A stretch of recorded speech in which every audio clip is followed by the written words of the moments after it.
دیکھیے یہ دو جملہ جو ہے پوری زندگی کا طرز ہے. یعنی اتنے میٹھے بھی مت بننا کہ جسے چاہے دیکھو تمہیں کھا رہا ہے، تمہیں اپنی گفتگو کا محور بنایا ہوا، مذاق بنایا، اور نہ اتنے کڑوے بننا کہ لوگ تمہیں تھوک دے. یعنی میانہ بیلنس طرز زندگی ایسا رکھو.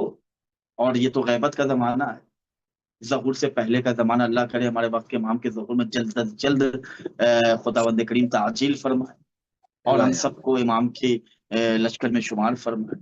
یہ جو زمانہ غیبت ہے اور آخری دور ہے، اس زمانے میں اقدار پامال ہو رہے ہیں، عزتیں لوٹی جا رہی ہیں، تہذیب اور تمدن کا گلا گھونٹا جا رہا ہے، بے حیائی بام عروج پر ہے، شرم اور حیا جو ہے یہ کہیں سسکتی ہوئی نظر آ رہی ہے.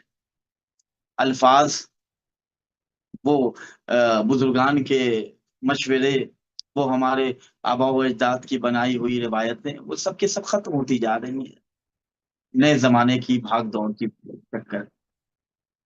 اس زمانے میں ہم اپنا طرز زندگی کیسا بن رہے ہیں؟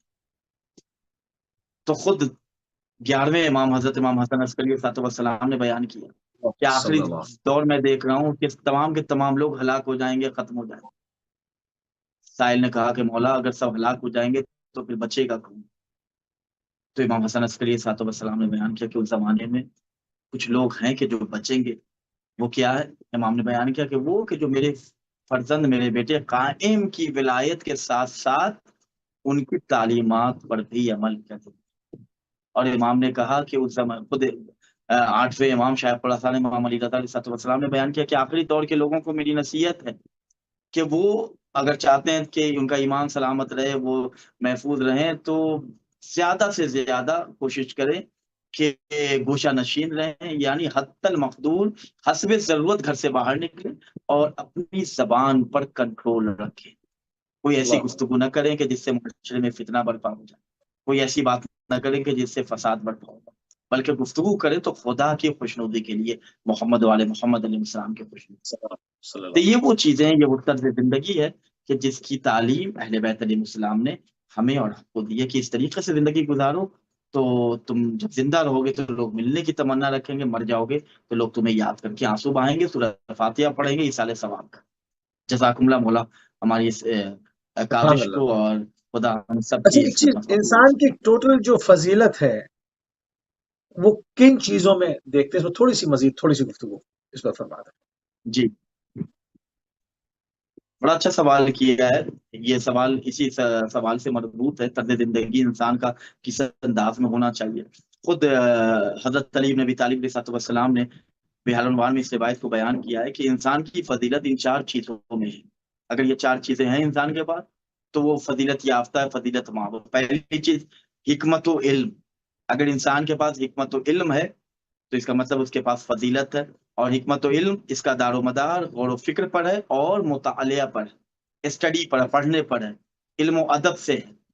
اگر ہم چاہتے ہیں کہ ہمارے پاس علم بھی رہے، ہمارے پاس حکمت بھی ہو، تو ہم پڑھائی کریں، کتب بینی کریں، کتابوں کی اوراق کی ورق گردانی کریں، مفاہیم کے سمندر میں غوطہ ہو کر ہم معصومین علیہ السلام کی ان حدیثوں کے معانی کے موتی کو لے کر باہر آئیں کہ جس کو اگر ہم محشر کے میدان میں بھی بیچیں تو جنت میں کم سے کم ایک آدھ شہر ہمیں مل جائے.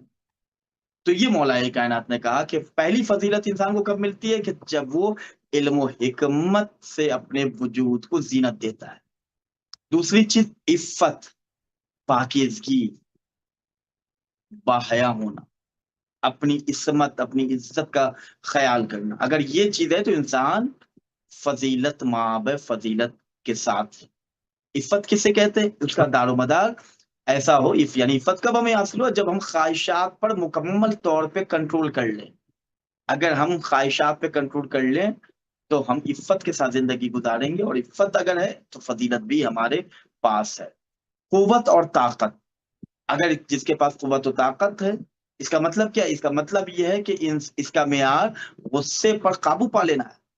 یعنی وہ انسان قوت رکھتا ہے، طاقت رکھتا ہے کہ جو قوت و طاقت کے باوجود اپنے غصے پر قابو پا لے. اگر ایسا ہے تو پھر انسان کے پاس فضیلت ہے. اس کی چوتھی چیز مولا متقی نے بیان کیا کہ عدل. اس کا دار و مدار اپنی نفسانی قوتوں اور خواہشوں کو حد اعتدال کے اندر رکھنے پر ہے. یعنی عدل کا مطلب یہ ہے کہ جہاں ہمیں قدم بڑھانا ہے وہاں قدم بڑھائیں، جہاں قدم روکنا ہے وہاں قدم روکیں، جہاں بیٹھنا ہے وہاں بیٹھیں، جہاں کھڑا ہونا ہے وہاں میں کھڑا۔ اگر یہ چار چیزیں ہمارے پاس ہیں تو امیر مومنین نے بیان کیا کہ انسان پھر فضیلت کے ساتھ زندگی گزار۔ جب انسان جب انسان پاک دامنی اختیار کرتا ہے تو اس کے اعمال بھی پاک ہو جاتے ہیں، یعنی عفت اگر ہے، انسان اگر پاک دامنی کے ساتھ زندگی گزار رہا ہے تو اس کے اعمال بھی پاک ہو جاتے ہیں، اور انسان اپنی زندگی کو ویسے گزارتا ہے جیسے فضیلت مآب انسان زندگی۔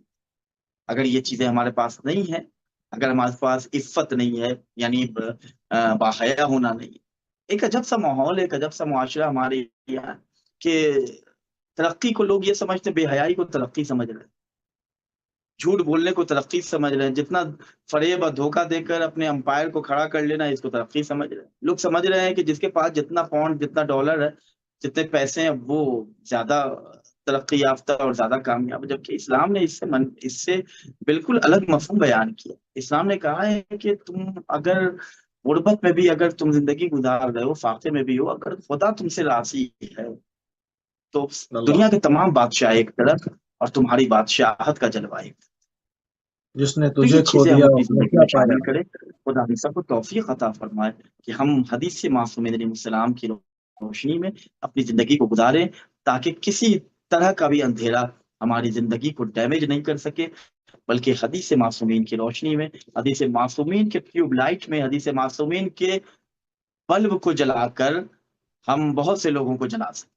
خدا سبحان ہم اللہ سب کو قبلہ، توفیق دے سبحان کہ اللہ، اپنے بہت وقت شکر امام گزار کی ہیں۔ ظہور کے لیے ہم لوگ کوشش کریں۔ جزاک اللہ قبلہ، انشاءاللہ۔ اور سید الشہداء امام حسین علیہ السلام نے فرمایا جس نے تجھے پا لیا اس نے کیا کھویا، اور جس نے تجھے کھو دیا اس نے کیا پایا۔ اسی کے ساتھ مزید اپنے پروگرام کو اختتام کی طرف لے کر آگے بڑھیں گے، اور ہم انتہائی مشکور ہیں، ممنون ہیں جناب حجت الاسلام والمسلمین مولانا سید رومان رضوی صاحب کے، کہ آپ نے ایک مرتبہ پھر اپنا قیمتی ٹائم اہل بیت ٹی وی کو دیا۔ ہمارا پروگرام حدیث معصومین